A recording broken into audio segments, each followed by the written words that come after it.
Maithili express की शानदार प्रस्तुति।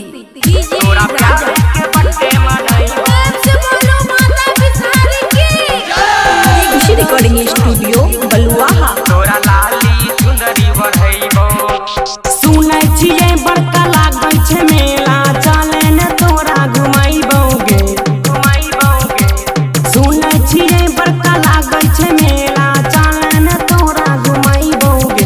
तोरा प्यार के बर्थडे मनाइबो, तोरा प्यार के बर्थडे मनाइबो।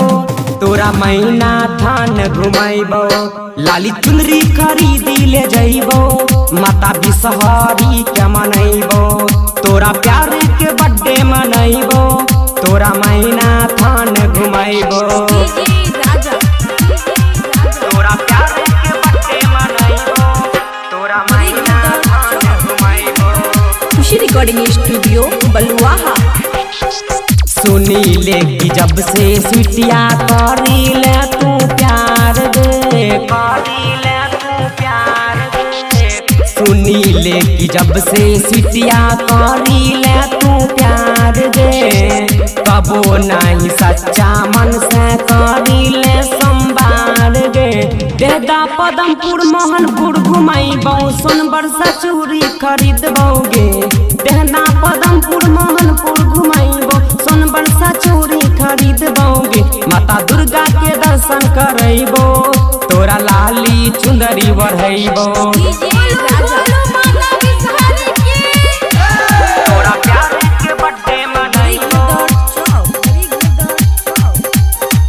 तोरा लाली सुंदरी बढ़ाइबो। करी के तू सोरो सिंगार कहाँ जालू गोरिया, कहाँ जालू गोरिया।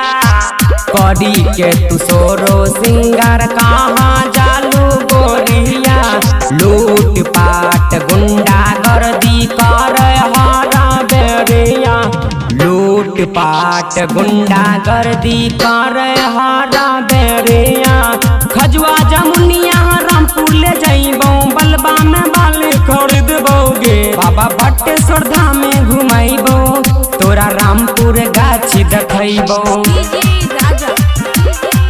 तोरा प्यार के बर्थडे मनाइबो, तोरा लाली सुंदरी बढ़ाइबो।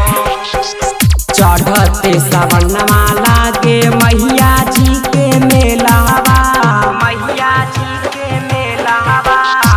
चढ़ते सावनमा लागे मैया जी के मेलावा। राइटर चंदन कहे सच सच बतिया, नीतीश धीरज आशा लगौले दे बानन से काहे तू फसल गे। नीतीश धीरज आशा लगौले दे बानन से काहे तू फसल गे। मंडाज से बर्थडे मनैले, दोनों हंसी खुशी रहले। तोरा प्यार के बर्थडे मनैबो, तोरा मैना थान घुमाइबो। सुनै छियै बड़का लागै छै मेला, चले ने तोरा घुमाइबोगे।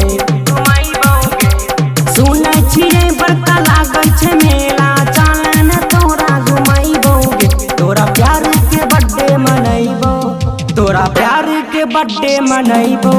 तोरा मैना थान घुमाइबो, लाली चुनरी खरीदी ले जइबो, माता बिसहरी के मनैबो। तोरा प्यार के बर्थडे मनैबो, तोरा मैना थान घुमाइबो।